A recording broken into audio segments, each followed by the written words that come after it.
What is the soul? Where is it? Can you measure it? Touch it? Recreate it? Do near-death experiences, reincarnation, and unexplained brain activity indicate the existence of the soul? These are questions that have intrigued and haunted people since they first walked the earth. Today, in the 21st century, experts are closing in on some answers, using new technology and new understandings to unlock the secrets of the soul.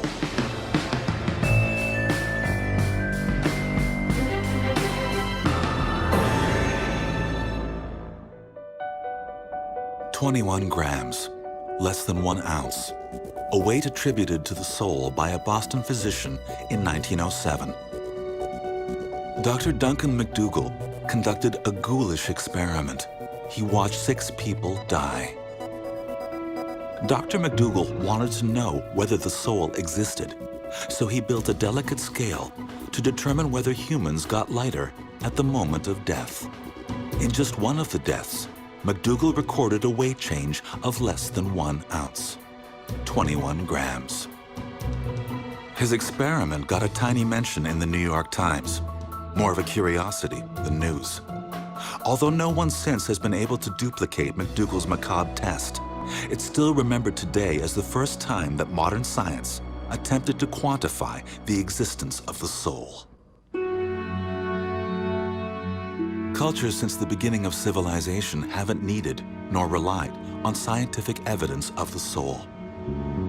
A core belief for most cultures and religions is that when our bodies die, there is an immortal part of us that remains past death, our soul.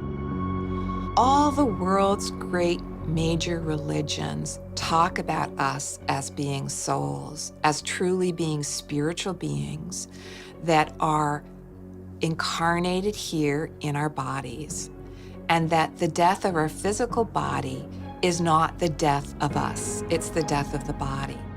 That us, that special spark that is us, I call that the soul, it leaves.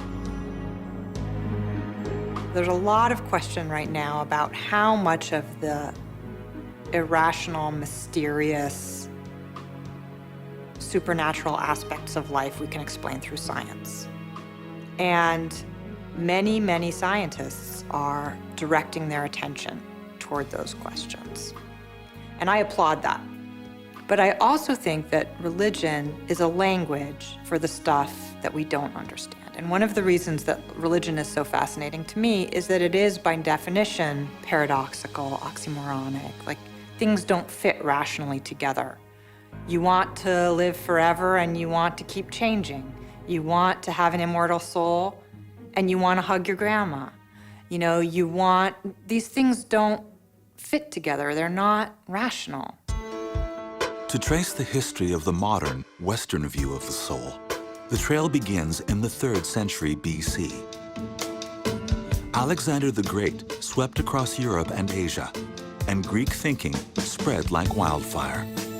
The Greeks, above all others, set the stage for what we believe about the soul today. The Greeks believed that your body was unimportant, in fact, even bad. It was the place where all of your most base impulses resided. So lust, greed, hunger, childbearing, everything that was yucky about human life resided in the body. And everything that was good and true about human life resided in the soul, which was in the head. So when you died, your soul ascended to God, and your body resided in the ground. You didn't need it anymore. The Greeks believed in reincarnation, that the soul can move on to a new body. As Christianity conquered the world, the Greek idea of body and soul being separate things was eclipsed by the evolving Christian notion that body and soul are part of the same whole. Because in the Greek context, you had your soul went up to heaven after you died, and your body was dirt, dust, nothing. The Christian teaching is that your body and your soul are one thing. You can't have one without the other. Together, they make you you. Christian ideas of what does my soul look like raise questions that people joke about. But it remains one of life's great mysteries, where we go and what we are after we die, and which me is my soul. Am I me when I was, 26? Or am I me when I am 80? Or am I me with my wrinkles? Or am I me without my wrinkles? Am I me with my cancer? Am I me without my cancer? Those questions start to get people hung up, and then they start to be kind of funny and silly. But the yearning itself is real and powerful. So it's a conundrum, like all of these things. Christian beliefs eventually deviated even further from the Greeks, who considered the soul separate from the body, like an energy force. Christian souls were more like ghosts with shapes. Like in Dante's Inferno, etc., you see all these souls, okay? They seem like bodies. Dante can recognize them, but, they're souls. They're souls that are shaped like bodies, so they've taken on a certain amount of somatism, which I think shows how hard it is for Christianity to separate body and soul, is that even these souls, which were pronounced as completely immaterial, there's no matter in them, nevertheless, they can be perceived that way. The West inherited a combination of Greek and Christian apocalyptic ideas about what the soul is, which is more confounding today than it was in its own time.